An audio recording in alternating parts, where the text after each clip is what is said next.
Hagåtña, Guam, CNN. North Korea leader Kim Jong-un has finished reviewing a plan to fire 4 missiles off Guam, and has opted to wait to see what the foolish Yankees do next. The comments, published in North Korea's state media, KCNA, Tuesday, came after U.S. Secretary of Defense James Mattis warned that if North Korea fired on U.S. territory it would be game on. Speaking at the Pentagon Monday, Mattis told reporters, "You don't shoot at people in this world unless you want to bear the consequences."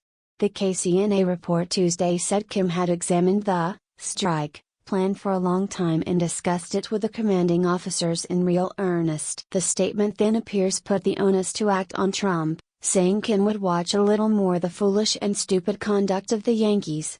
Kim Jong-un waves to troops on August 14 in this image distributed by North Korean state media. The report is assumed to be referring to the U.S. joint military drills with South Korea, known as the Ulchi Freedom Guardian, which are scheduled to start August 21.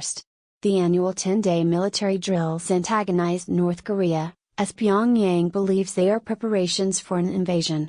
Seoul and Washington say the exercises are defensive in nature. If the planned fire of power demonstration is carried out as the U.S. is going more reckless, it will be the most delightful historic moment when the Song artillerymen will ring the windpipes of the Yankees and point daggers at their necks, the report said.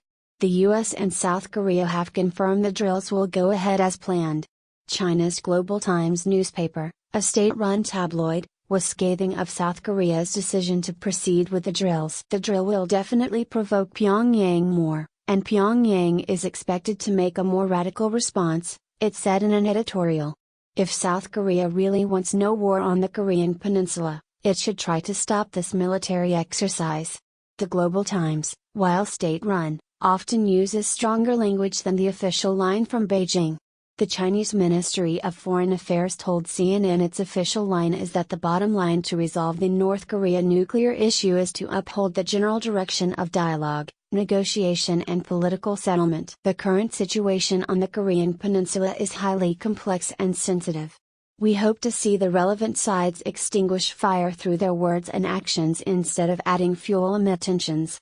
We hope to see them improve mutual trust, and move toward the goal of preserving peace and stability on the peninsula as well as realizing the denuclearization of the peninsula. While the US and South Korea are unlikely to back down from the planned drills, South Korea President Moon Jae-in appeared to downplay Mattis' comments Tuesday, pointing out the US would need its approval before launching any attack on North Korea.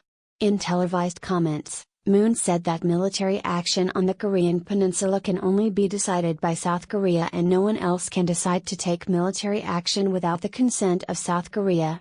The government, putting everything on the line, will block war by all means, he added. The address came on the anniversary of the liberation of the Korean peninsula from Japanese occupation at the end of World War II, an important holiday in both North and South Korea.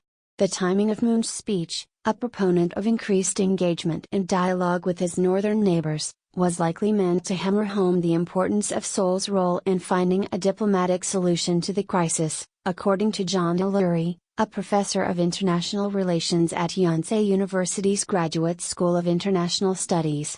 It's Independence Day, it's a speech about South Korea's tragic history, of its fate being decided by great powers, he said.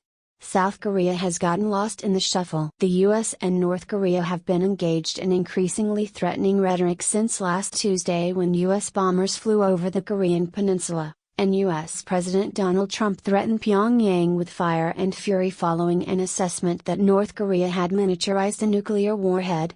North Korea says it needs the weapons to deter any US-led attempts at regime change, while the United States sees a rogue state with nuclear weapons as a threat to global security. President Trump discussed the crisis with Japanese Prime Minister Abe in a phone call later Monday Washington time. We agreed that the most important thing is not to let North Korea launch the missile, Abe told reporters after the meeting. Amid the heated rhetoric last week, North Korean state media said Kim had ordered senior generals to finalize a plan to fire 4 missiles less than 25 miles off Guam by mid-August. Guam is home to 2 U.S. military bases and is known as the tip of the spear when it comes to U.S. forces in the Pacific Ocean. It's of strategic importance to the U.S. and is the closest U.S. territory to the Korean peninsula. For residents of Guam, life on the island appears to be moving ahead as normal.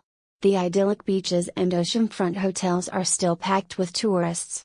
Some residents received a scare early Tuesday morning time, when an unscheduled test of the island's emergency broadcast went off, according to the Guam Homeland Security and Civil Defense Office. Guam resident Susan Olivares Uncanco said she saw it and then freaked out. "I messaged my family to make sure they were okay. It was a bad experience. The alert was sent due to human error," the department said. So far, the island's officials have expressed confidence that the U.S. military and its multi-layered missile defense system that operates throughout Asia will protect them. Mattis said Monday that Washington would be able to determine within moments after launch whether or not a North Korean missile was headed for U.S. territory, including Guam. He later added that the U.S. would take it out if the missile was determined to be headed for any U.S. territory. But he also made clear that while the military was poised to protect Guam from the North Korean military threat, a declaration of war was a decision that remains with Trump and Congress. "War is up to the president, perhaps up to the Congress. The bottom line is we will defend the country from an attack. For us that's war, that's a wartime situation," he said. "We will defend the country from any attack, at any time, from any quarter." Yes, that means for a lot of young troops they're going to be in a wartime situation. Welcome to reality. But it's not declaring war, it's not that I'm over here Dr. Strangelove doing things like that, he added. What do you think about this news? Scroll down and comment. Thanks for watching. Please subscribe. Goodbye and see you again.